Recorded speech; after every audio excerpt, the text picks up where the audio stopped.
spesimen yang dilaksanakan oleh Badan Litbang Kesehatan dan ditambah lagi 6 orang dari spesimen yang diperiksa oleh Universitas Airlangga.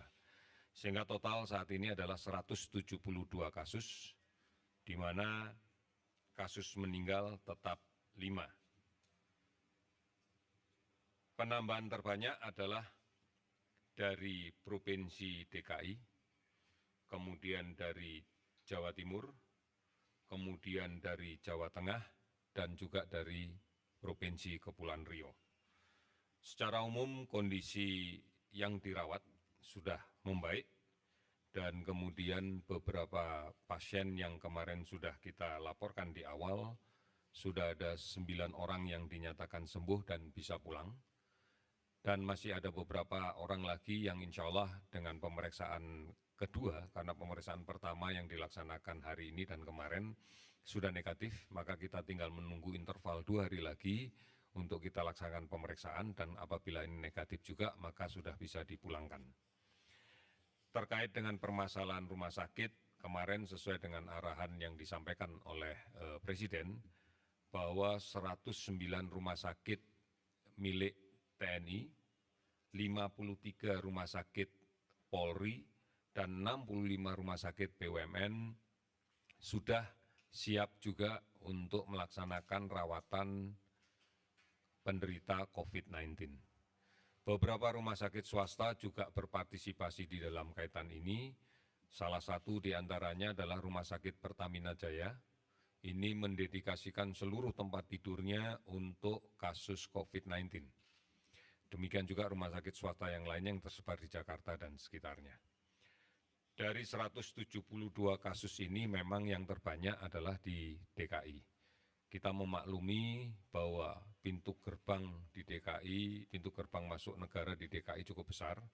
Kemudian mobilitas penduduknya juga sangat tinggi dan kemungkinan terjadinya kontak dari kasus-kasus positif yang kita dapatkan juga cukup besar.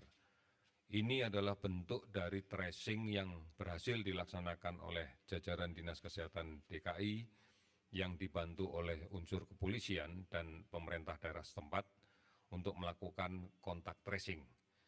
Kita bersyukur bahwa cukup banyak yang bisa kita dapatkan. Dari seluruh kasus ini sudah barang tentu yang kita curigai tidak seluruhnya kita rawat di rumah sakit. 172 adalah kasus yang dirawat di rumah sakit. Sementara masih ada puluhan lagi yang hasilnya masih negatif, tetapi gejalanya juga tidak terlalu berat. Kita minta untuk melakukan self-isolated di rumah. Ketentuan tentang isolasi di rumah, tentang karantina rumah, sudah kita berikan, sudah kita sosialisasikan juga kepada masyarakat sehingga mereka tidak perlu khawatir bahwa harus merasa dirawat di rumah sakit. Karena isolasi rumah ini bukan sesuatu yang sulit, sesuatu yang sederhana, namun membutuhkan komitmen yang kuat, bukan hanya dari pasiennya, tetapi juga dari keluarganya.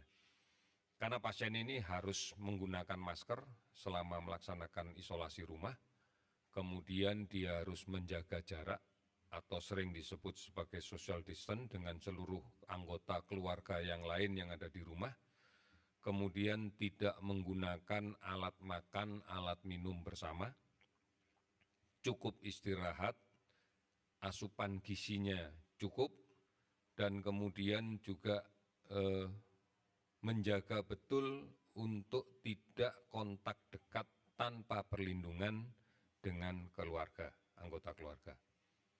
Kalau memungkinkan bisa tidur dalam satu kamar yang tersendiri, itu lebih baik.